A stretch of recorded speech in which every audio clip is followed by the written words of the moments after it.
Hi, and welcome to Ones and Twos, FP's economics podcast. Every week we take a couple of data points, we use them to try to explain the world. I'm Cameron Abadi, FP's deputy editor, with you in Berlin, Germany. As always, Adam Tooze, FP's economics columnist and Columbia University professor, is with us this week in Amsterdam. Hi, Adam. Hi, Cam.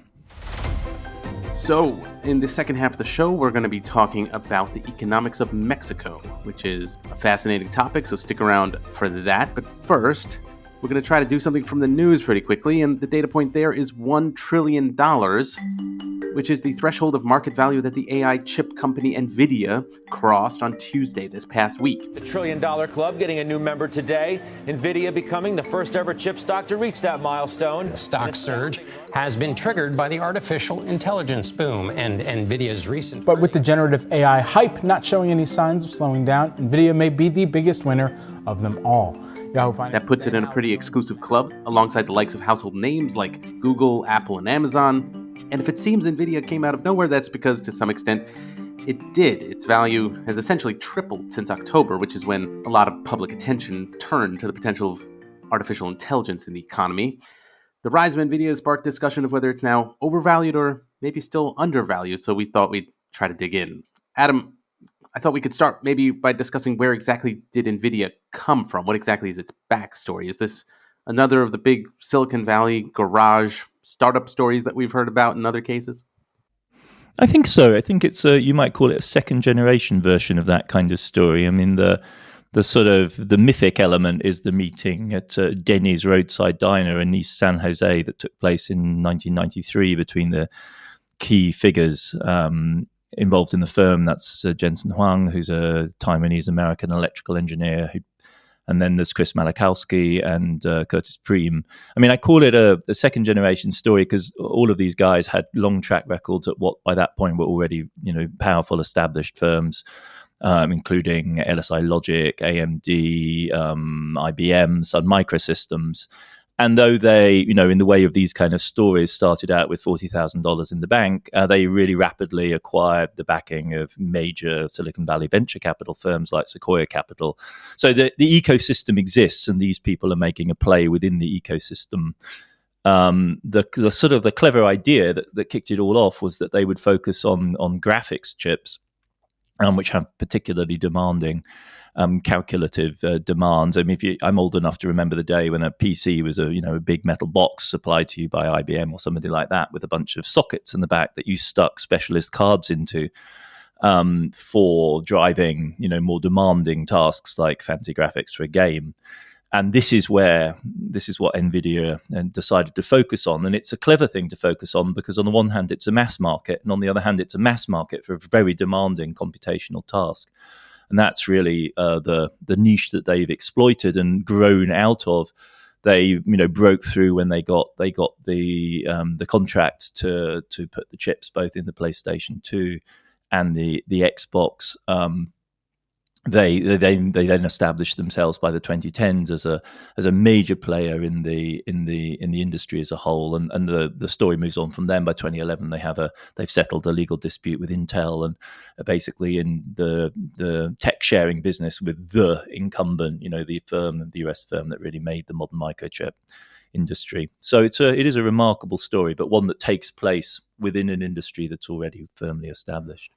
So to shift to some of the geopolitical questions that touch on Nvidia's rise, obviously there's been a lot of talk recently about how high-end semiconductor chips are exceedingly difficult to produce and how there's an effective monopoly as a result of the manufacturers of those chips, which is exactly what makes export controls so effective, of the sort that the United States has applied on chip exports to China. I was curious how this applies to Nvidia. I mean, are the kinds of chips that Nvidia is involved in making similar in that way? Is Nvidia also a kind of monopolist in terms of these kinds of chips? I think the crucial thing to understand about Nvidia is that it doesn't make its own chips. Right? Nvidia really is a design company. It's really kind of an engineering services firm. And that's a kind of silly way of describing it, but conveys the idea. They don't own what are called fabs. They're in fact what's known as a fabless firm. And the fab that makes that makes the chips is Taiwan Semiconductor Manufacturing Company. They also do some business with Samsung, but it's TSMC that really drives this. So if you actually, when we talk about the chip wars, what we're actually talking about is the connection between Nvidia and TSMC and ARM TSMC. That's really the key node as far as the Americans are concerned. And what they produce together are these ultra high end, incredibly powerful processing chips. We're not talking here about commodity memory chips, like an individual Nvidia chip for a really high end application. These things run to $10,000 plus per chip. So you buy a set of them, and you're talking about, an AI, a system. You'd buy maybe 8 of them together, and you're talking $100,000, $200,000 per chunk. So it's that kind of production we're talking about. It's mass production, so it's not; these aren't one-offs. But we're not talking about bulk commodity production, at least at this stage, like we would be if we were talking about memory chips, something like that. And these are really at the ultra cutting edge. So these are, the nodes are 4 nanometers, 3 nanometers. So we're talking, quasi molecular level applications here. And just to clarify, when we're talking about these export controls, the CHIP Act, et cetera, that the United States has passed, is this essentially applied to anything that comes out of these Taiwanese factories? I mean, is it sort of just like a wholesale, anything that comes out of these factories faces these kinds of regulations and bans, or is it really more targeted than that? I mean, it's American legislation, so it applies first and foremost to American firms. And the idea is to control the use of technologies that in broad senses belong to America or American entities. And that's the mechanism. So the fact that these chip manufacturing outfits like Nvidia are based in the US, that's what gives the US the leverage, really. It then applies flat out diplomatic pressure to, Dutch outfits like ASLM, which make the lithography machines, without which no one. But that then is a government to government interaction where you really literally have the White House calling Dutch diplomats in and trade officials to discuss national action. So I wonder now, from China's perspective, is it in a position to create its own artificial intelligence economy if it is in fact cut off from Western tech companies like Nvidia? I mean, are we in danger then, if that is in fact possible, of creating 2 incompatible technology blocks? Is that the shape that our, big vaunted Cold War that people like to talk about in Washington, is that the shape this might take? Not a kind of financial trading block situation like the original Cold War, but more technological blocks facing off against one another? I mean, right now, what we're still seeing is a system that's interconnected, but it now has hierarchical steps in it. So Western AI developers can access NVIDIA's A100 and H100, which is the even more advanced option, whereas the Chinese are being supplied with the A800 and H800 chips. The crucial thing here is that what the United States is doing is limiting China's access both to the speed and calculative power of chips. And then the other thing that they're trying to regulate apparently is the capacity of chips to communicate with each other. So when you do these absolutely massive AI applications, you can't do it all on one chip. So you have to build entire systems of hundreds of thousands of these chips all acting together. And so then communication between them, which you might think of just simply being at the pace of electricity. Well, in fact, actually, the connections are hugely crucially important for how rapidly data can be transferred. So the chips which the Chinese can access, the 800 series chips, can transfer data chip to chip at the speed of 400 gigabytes a second. The flagship H100 chip, the Nvidia's really absolute top of the range, can do 900 gigabytes per second. So what the West is doing, what the United States is doing, is just rationing the processing power available to China. So the processors are, broadly speaking, the architecture is broadly speaking the same. The much of the software structure that sits either embedded in the chips or on top of it is also remains still at this point, broadly speaking, similar. But the Chinese, and what the Chinese are having to do, and this is what they are doing, is work up algorithmic and various software approaches to to either by brute force just overwhelm the physical limitations of the inferior kit that they can now access, or by clever algorithms bypass and optimize, if you like, the efficiency of the algorithmic calculations so that they can overcome the physical limitations. I mean, for firms as rich as the big Chinese platforms, they don't, that ultimately these applications are so crucial that if it costs twice as much, they're still going to spend the money. But an even more efficient mechanism is, of course, to just build smarter AI software, which does the processing in a more efficient way, even with less efficient chips. And that's the kind of race that we're seeing right now. Another strategy that Alibaba and Baidu have both been engaged in is like rationing the stocks of high-end A100 Nvidia chips that they actually have on hand. So they've built stockpiles of these chips and they allocate them only to the AI, the very highest end AI processing systems where they're competing directly with the West. So for domestic applications, for things like TikTok and so on, just the sort of, the optimizing the algorithms of these social media systems, they use inferior chips. But when they're trying to replicate ChatGPT, they actually use the limited stockpile of the last generation of NVIDIA chips they actually have on hand.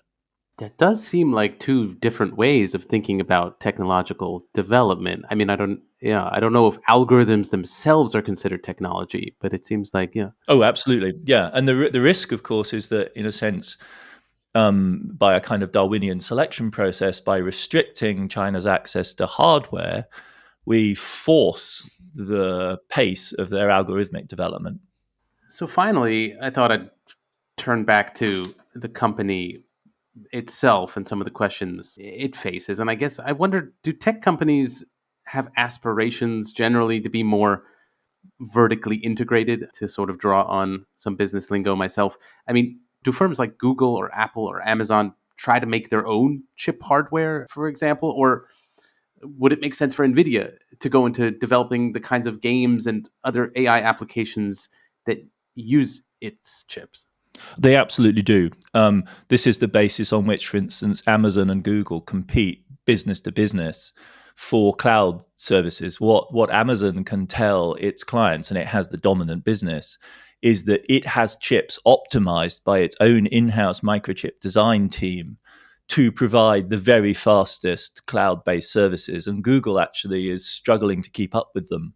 So there is an arms race within what you might think of as cloud service providers to actually create the chips which are optimal for the specific applications that they're doing. So in a sense, everyone is heading down the route that NVIDIA mapped in the 90s, which was to say there's not just a general purpose chip for all applications. Instead, what we need to be thinking about is designing chips specifically for particular applications. And so, yes, that drives this.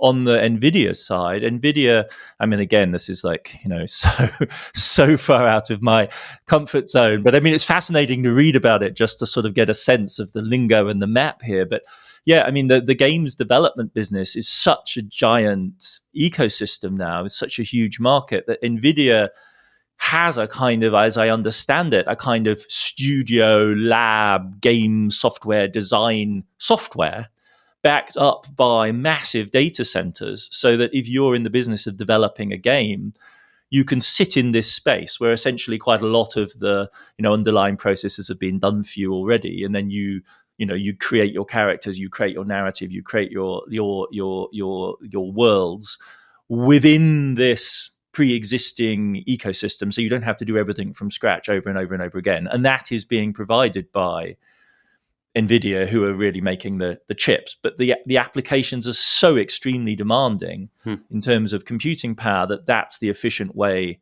to do this, right? So it's a bit like taking your design project, in some very old-fashioned world, to a machine shop and saying, I want this thing, milled this way.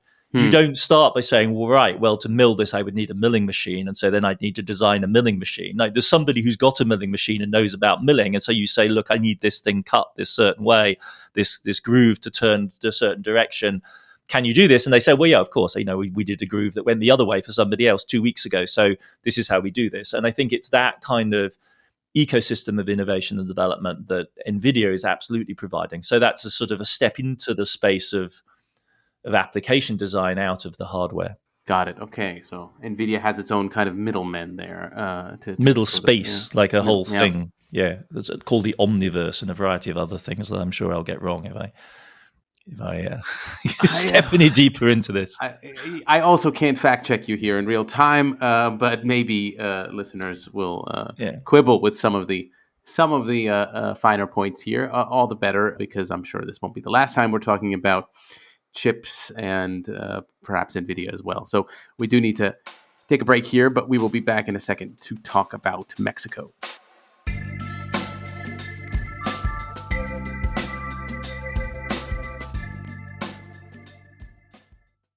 Hi, welcome back.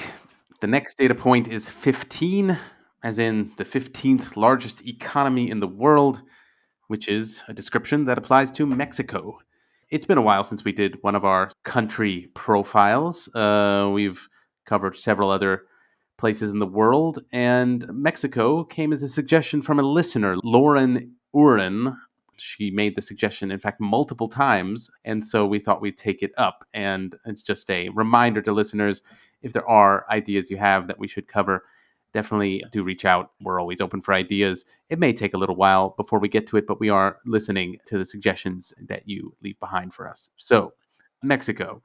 Adam, there's a lot of talk these days about friendshoring or nearshoring. These are all kinds of new buzzwords that have come up as kind of responses to the end of globalization as we've known it. I wonder, it seems if these were real phenomenon, this kind of friendshoring, nearshoring, bringing manufacturing back towards one's geographic region, if these were real, it strikes me that Mexico would be the big winner, given its proximity to the United States. But is there any noticeable change in Mexico's economy that would attest to that? Yeah, I mean, this is a crucial dimension, a question that's been very hotly discussed, really, for the last couple of years. I mean, it's worth saying just how important trade with Mexico is to the United States, just in general. Depending on the quarter, there was a news headline that went around saying that Mexico was America's largest trading partner in the first quarter of this year. It's always in the top 2, 3, 4, right? So the big trading partners are Canada, the EU, Mexico, China. And so Mexico's in the big leagues of American trade. From a Mexican point of view, obviously, America is overwhelmingly the largest trading partner. This is a huge deal in economic terms. It really matters to both sides. We're talking flows of hundreds of billions of dollars. And Mexican trade and FDI has been buoyant in recent years. We dodged a bullet with, Trump, really quite serious, I think, about dismantling NAFTA in 2017. He was persuaded not to do that by massive lobbying. Instead, we've ended up with the successor to NAFTA, which is the USMCA, which was signed in the summer of 2020. And there is certainly signs of interest in investment from the American side. But we haven't seen, and I think it's just, this has to be said, we haven't seen anything remotely like a break, a dramatic shock. This is true, frankly, of the nearshoring, friendshoring story in general. So this doesn't discount the fact that there may be fundamental shifts underway. But I think we should expect it to be slow. We should expect it to be slow because the supply chains are extraordinarily complex. Part of their complexity is that they're multi-country. So some, at least, of Mexico's trade with the United States actually channels Chinese and Asian goods into the American supply chain. The absolutely key industry for the cross-border trade between Mexico, United States and Canada, in fact, as a whole, is the automotive productive system, which is better thought of nowadays as a sort of a regional network in which the parts of cars, the chassis, the engine, bits of engines, bits of the interior cross back and forth across the borders of the USMCA several times. And that system is both inertial, it has huge continuity, but also currently undergoing massive upheaval, because what we're witnessing, after all, is a shift from the internal combustion engine model to, by the 2030s, I think we all expect a fundamental shift to the EV, the electric vehicle, and we don't really quite know how that's going to work out. So there's a lot of inertia here, there's a lot of complexity, there's sectoral differences, and then there's the politics. And I think this is really underrated on the American side, and it's kind of crucial to fill this in, which is that Mexico's president, Andres Manuel López Obrador, better known as AMLO, is the first Mexican president, probably in decades, to be kind of opposed to globalization, to oppose to Mexico's excessive dependence on the United States. I mean, he comes from a generation of Mexican leftists coming out of the 70s that actually blame the social ills, the inequality, the dysfunction of the Mexican society and the Mexican state largely on their dependence with the United States. And though Mexico isn't part of BRICS, the non-aligned, the Brazil, Russia, India, China, South Africa configuration of the early 2000s, as far as AMLO is concerned, it kind of belongs in that group. And a test case here is, in fact, AMLO's position on the Russian invasion of Ukraine. So the question that's really up for grabs, in a sense, is whether relocating production to Mexico under its current administration and a successor to AMLO is really friend-shoring at all in any simple sense of the word. And this is a question that's being asked from both sides. So the Mexican government voted in the United Nations to disapprove, to condemn Russia's invasion of Ukraine, but was ostentatiously neutral on the exclusion of Russia from the Human Rights Council of the UN. So it sided with Brazil and has refused to join in sanctions. I mean, Mexico's party, the governing party, in fact, launched a Mexican-Russian friendship committee weeks after the Russian invasion. Zelensky has spoken to the Mexican parliament at the invitation of the opposition, an appearance which was then disowned by the Mexican government. The relations between Mexico and the EU right now are absolutely in a deep freeze over this. So, it's Lula and Brazil that really hogs the headlines on this issue, but that's in part, I think, deliberate, because the United States likes to downpedal and downplay exactly how difficult this issue is. And in fact, the Mexicans do too. It's part of the ballet of Mexican-US relations that you don't do linkage. The much more significant question really is the longer-term development of Mexican-Chinese relations, because the friend-shoring, near-shoring paradigm sort of presumes that Mexico belongs in the US camp. And that is, in a sense, underwritten by the fact that China's trade and investment relations with Latin America generally have blossomed in recent years, in recent decades. They've extraordinarily escalated. You can't tell the economic history of Latin America in the last decades without reference to China. And that's not true for Mexico. But it's a kind of open question as to whether or not that's going to be preserved in future. There are clauses in the USMCA, the successor to NAFTA, that actually require members, so Canada, the United States, and Mexico, to notify each other if they enter into privileged trade partnerships with quote-unquote non-market economies. So basically that's thought to be a kind of safety catch, which means that USMCA cannot permit privileged relationships with China. It's thought that behind the scenes, the Trump administration let it be known that if Mexico, for instance, accepted the offer of a One Belt, One Road deal with China, there would literally be sanctions from the American side. But this question is hugely sensitive, I think. And there's no issue more sensitive in American-Mexican-Chinese relations now, or certainly American-Mexican relations by way of the proxy of China, than the issue of fentanyl, which has sort of raised the stakes in the long-standing struggle between Mexico and the United States over drugs to a whole new level. Yeah, this is a fascinating issue, fentanyl at the sort of nexus of the economics and politics of the U.S.-Mexican relationship. I mean, increasingly, from what I can tell, you have Congress involved in heated conversation about Mexico essentially being China's backdoor to the United States by means of these illegal drugs like fentanyl. I mean, I think I've even seen news reports of officials in Congress talking about military intervention in Mexico, right? I mean, yeah, we tend to think of the anomaly in the current moment as being, the war talk over Taiwan that clashes with the fundamental dependence of the West on trade and financial relations with China and all our reliance on Taiwan for semiconductors. But in a sense, when you focus in on it, the relation between Mexico and the United States is every bit as weird. Like, on the one hand, as we're saying, we've got this huge, inertial, incredibly important trade relation, and not just trade, of course, but human relation. We'll talk about this more in a minute, but like tens of millions of people with intense connections across this border, immediate neighbors. And on the other hand, talk in the US Congress, especially, one has to say this is a partisan thing from the GOP side, encouraged very much by Trump from the wings, about military action, no holds barred military action against Mexico. I mean, broadly speaking, America's Northern Command has officially declared that it believes about 1/3 of Mexico is ungoverned, quote unquote, which presumably sort of opens it up as this lawless space in the imagination of American decision makers.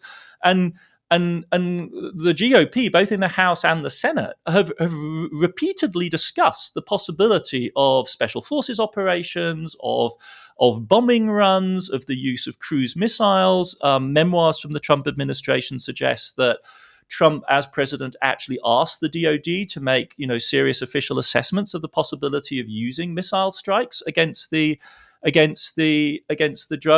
drug barons, and all of this is now supercharged by the Chinese connection on fentanyl, which essentially has caused a large part of the foreign policy establishment in Washington D.C., or at least some specialists, to seriously discuss the role of CCP-backed organizations, Communist Party-backed organizations, in at least enabling this drug running. It's an incredibly dangerous, lethal, historically freighted relationship, which also sits on top, exactly as it does in Taiwan and the South China Sea, of an economic connection, which is nothing short than fundamental to the way in which a large part of American business is set up. And it cuts both ways. It's truly a fascinating story. I think we should come back to this, but one of the fundamental problems if you're a drug lord is you're generating a huge amount of cash income, right? Because these desperate Americans who are buying the drugs are pumping cash. So what do you do with the cash? How do you launder it?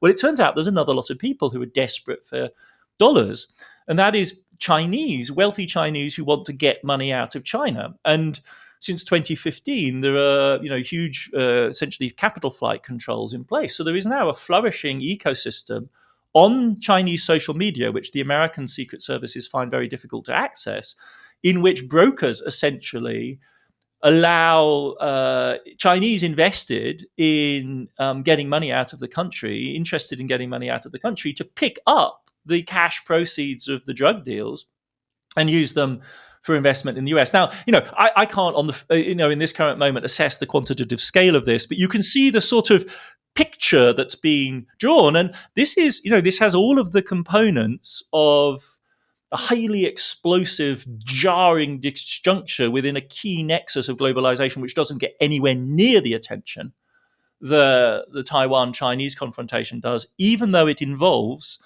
highly one-sided, of course, and this is the difference, speculation about violent intervention from the American side. So, from both sides, both on the American side and I think on the Mexican side, the question really is this a relationship that can in any reasonable sense be described as friendshoring at this point? So maybe it could be useful to rewind the timeline a bit back to the neoliberal heyday when NAFTA was first passed. This is the free trade agreement that involves Canada, the United States, and Mexico.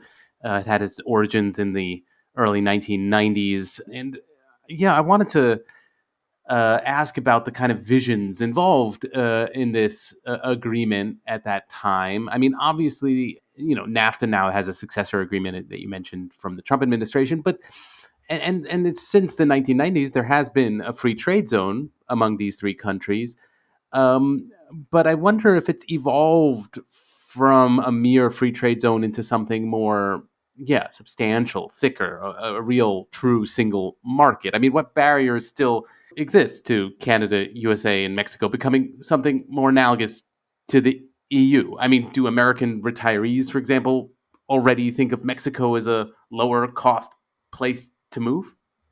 I think many of them do, and one of the largest expat communities in Mexico is Americans.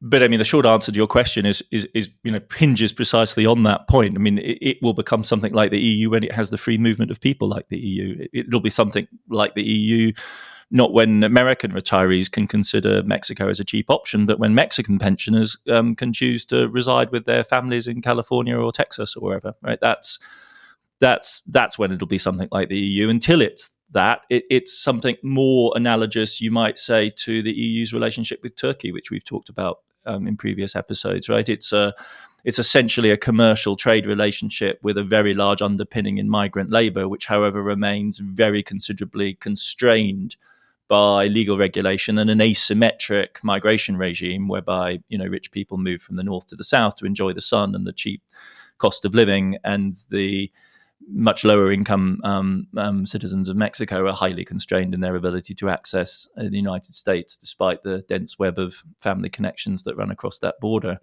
So that's one element. That's, if you like, to use the phrase, unfortunate in a way, bottom-up element, right? The people to people level.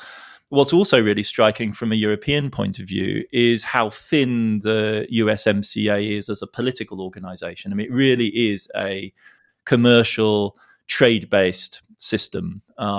It's run by, administratively, responsibility sits within the trade ministries of the three signatory countries. In part, I think that's in part because it's unpopular. All of these are societies with strong strains of economic nationalism. The US, Mexico, Canada as well, to a degree. And so rather unlike the EU, where, if you like, the free movement of trade, of goods and of people and money is a sort of at least capable of being integrated into a popular language of the creation of ever closer union, really these three countries are quite uncomfortable, in part because of the overwhelming dominance of the United States within the system and the huge gradients of income across it. And so, in a sense, it's convenient that it sits in the trade departments because, no one then has to take too much responsibility for it. I mean, Trump wanted to kill it. Trump, in fact, did terminate the leadership level meetings, the so-called North American leadership summits that had taken place within the early context of NAFTA. They were interrupted in 2016 and resumed under the Biden administration. But it is, again, for a European, kind of staggering to think that you could have a continent like this, so evidently integrated, with such thin, at times incredibly poor, political relations. I mean, it makes the relationship between Hungary and Brussels look positively friendly. To return to the issue of movement of people, the United States has gotten really accustomed to talking about Mexico as a place of transit for migrants who tend to now start out in Central America. But do Mexicans themselves still migrate to America in large numbers? Are remittances, for example, still a significant financial factor for Mexico? And what is Mexico's own potential for absorbing large numbers of immigrants? Yes, absolutely. Mexicans do continue to migrate to the US. There's a flow back and forth, in fact. I mean, and that's really the new novelty of the current era, is not that Mexicans don't continue to migrate. They absolutely do. But in some years, and indeed over several years back to back, the reverse flow of Mexicans leaving the United States and returning to Mexico can sometimes outnumber that. So what we're beginning to see is a kind of circulation, specifically between 2011 and 2021, we actually think that the number of Mexican-born individuals living in the United States fell by 1 million, from 11.7 to 10.7 million. So we're talking about a very large group of foreign-born Mexican people in the United States, which is now more of a sort of circulating population. Recently, as a result of the aftermath of COVID and subsequent dynamics, inflation in the Mexican economy, we've actually seen a surge of legal Mexican migrants to the United States. In 2021, according to those data, Mexicans were the largest number of new arrivals in the United States, larger than Indians or Chinese. And they are a major recipient of green cards, again in 2021, outnumbering both Indians and Chinese. They're also by far the largest group still of undocumented, unauthorized immigrants in the United States. That's the stock. We think they account for about half of the undocumented migrants in the United States. Again, that's fluctuated over time as new groups have arrived on the scene. But in 2021, 2022, again, for the first time in a while, the number of, we count encounters. So essentially all you can count with illegal immigration is the number of people picked up on the border. And so then you take a sample of those. And in 2022, Mexicans accounted for the largest share of illegal migrants picked up at the border, the largest share that they have since 2007. So more than half. So even though there is this dramatic flow of migrants from Central America, Mexicans have recently outnumbered them. And as a result, yes, remittances are a huge part still of the Mexican economy, in fact, an increasing part of it. As the Mexican-American community flourishes. It's the largest single remittance flow in the world economy. It's about 60 billion, which reflects this extraordinarily important relationship between the United States and Mexico that just doesn't appear to have an adequate political form. It's remarkable. So yes, it's a 60 billion flow, person-to-person flow, which accounts for no less than 4.2% of the Mexican economy in 2022, according to data from The Economist. So one thing that has not come up in our conversation so far is Mexico's fossil fuel deposits. I'm curious what sort of oil economy exactly is Mexico. I mean, it seems to me like it's managed to be less dependent on its oil than other resource-rich countries. But yeah, how exactly has it managed to do so, if that's the case? Well, it's tempting to say, if you ask what sort of oil economy Mexico is to say that it's a has-been, or a kind of a has-been that now wants to return to a fossil fuel dependence, but in a very, very strange way. I mean, the story of Mexican oil is dramatic. 100 years ago, a century ago, it was the number 2 oil exporter in the world. Mexican oil was crucial for the Allies in World War I, for instance, absolutely crucial. And after the 1970s, 73, 79 oil shocks, Mexico really did become a huge global producer. At its peak, we think that oil rents accounted for about 15% of the Mexican economy, so about 1 in 6 pesos that were being generated. In the oil boom of the early 2000s, when China's coming on stream and we see oil prices rocketing to new highs, Mexico was the world's 6th largest oil producer. Oil production peaked at 3.6 million barrels a day, of which about half was being exported. As recently a decade ago, oil accounted for 7% of the Mexican economy. But since 2014, 2015, as a result, on the one hand, of the collapse in oil prices at that moment, and then the running down, the dwindling of Mexican oil production, the share of oil in the Mexican economy has fallen to about 2 to 3%. Now, where it really matters is in state revenue. At its peak, oil accounted for 25% of Mexican state revenue, at which point you can really say, this is in some sense, is an oil state, an oil regime. But now it's down to 15, 16%. So it's one source of income amongst many. Mexico never developed an offshoring strategy, an effective oil fund strategy. So, the Mexican economy felt the full brunt of this giant roller coaster of oil revenue and then collapse. I mean, over the period from 2000 to the mid, 2014, 2015, I mean, Mexico earned in revenue maybe $500 billion, and in oil revenues, and spent it all. So it lived really hand to mouth. It never established. This doesn't mean that some of it didn't go on investment. It just flowed into the regular budget. And today, Mexico hedges its oil revenues in really interesting ways. It's one of the largest forward contracts for oil in the world. Mexico has become, as you'd expect, highly sophisticated in playing the futures markets, and it secures a guaranteed revenue stream from its oil, but it's at a much lower level. What's really fascinating is that AMLO wants to change all of this. So he really is a product of the Mexican oil industry culture. As party boss in Tabasco from the 70s onwards, he was really shaped entirely by the memories of the good years of oil, and he wants to return there.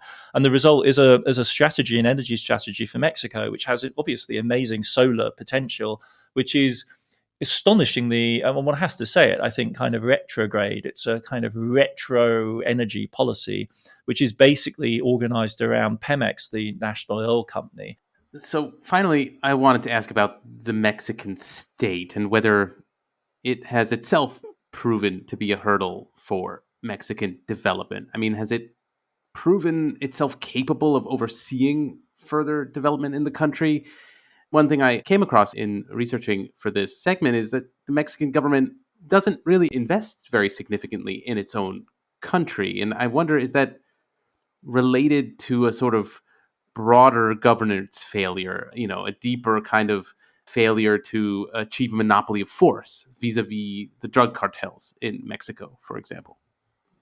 I think there's a lot that sort of swirls around this issue, and this is something we should come back to. I mean, I'm really pleased that we've done this segment because it does seem to me that this is a hugely well, it just doesn't get the salience and significance it has, especially for a show based as we are in the US. But I want to reiterate this point that there's no innocent discourse here. This is a highly political. It's a country with a highly political, highly contested polity. It's a country that's been a test bed for various types of economic development, developmentalism over time. It's hard to disagree, of course, with the general contention that more investment is better for development, I think. I mean, there are some people who go really hardcore on this, but it's hard to disagree with that. It's important, I think, not to underestimate what has been achieved in Mexico. It is a society with near universal literacy, with life expectancy that's actually quite close to that of the United States. It was converging very rapidly until the last 10 years or so with the United States. It has near universal provision of electricity. It has a growth rate, which in fact over the last 20 years is not unlike that of the United States. So the gap has not significantly widened. It's just not as rapid as, say, other emerging markets like Turkey, but then they tended to start from a relatively lower level. The really fascinating thing, and maybe this is the kind of the point to wrap on, which adds to the somewhat bamboozling quality of Mexican politics in the current moment, is that it is indeed a left-wing administration that is not engaged in large-scale public investment, certainly of the type that we would think of as being growth-enhancing. There's been public investment, but it tends to be in things like prestigious oil refineries, which most people would think of as white elephant projects, as dinosaurs. But the really fascinating thing is that this is justified, and this was absolutely manifest and explicit during the COVID crisis, where, for instance, the policies of Brazil and Mexico massively diverged, with a right populist government in Brazil driving very large-scale social spending, and AMLO refusing to do it. And the IMF chided Mexico's notionally left-wing government for failing to invest heavily enough and to spend heavily enough in social protection and poverty relief during the COVID crisis. I mean, this is a topsy-turvy world that we're in. And a key element of that, however, I think, is AMLO's sovereigntism. The lesson that he learned from the 70s and 80s is don't contract too much debt, because debt exposes you to crisis. Crisis exposes you to outside intervention. It won't be in the form of military intervention. It will be in the form of economic colonialism, if you like. And then you will lose the capacity to control your own destiny, which is how he understands the Mexico's path out of the 1980s, which he sees, broadly speaking, in terms of decline and deterioration from what for him are the golden age period of 70s economic and social nationalism. And so if that's the case, then what you need to do is to run a very tight fiscal ship. And if you've got a huge booming oil and gas industry, like Russia has, for instance, then you can still have quite considerable state spending, because Russia pursues a strategy which in some ways is quite similar, also running a very tight fiscal and monetary ship through the 2000s in the aftermath of debt crises of the 1990s. But Mexico doesn't have the oil and energy base, in part because of failure to invest in it. And so you see this tightening corset. So it's a very fascinating story, but we should really return to this, and through a series of questions on Mexican-US agricultural relations, which are very, very fraught and complicated. The auto industry. There's so many different facets to this, not to mention the extraordinary politics of this relationship. Yeah, it's been a real quick tour of a fascinating country, yeah, I think we could definitely return to aspects of this. So, all of which is to say, thanks for the suggestion again to Lauren Oren for making it. And yeah, we do need to end here for now, but we will be back next week.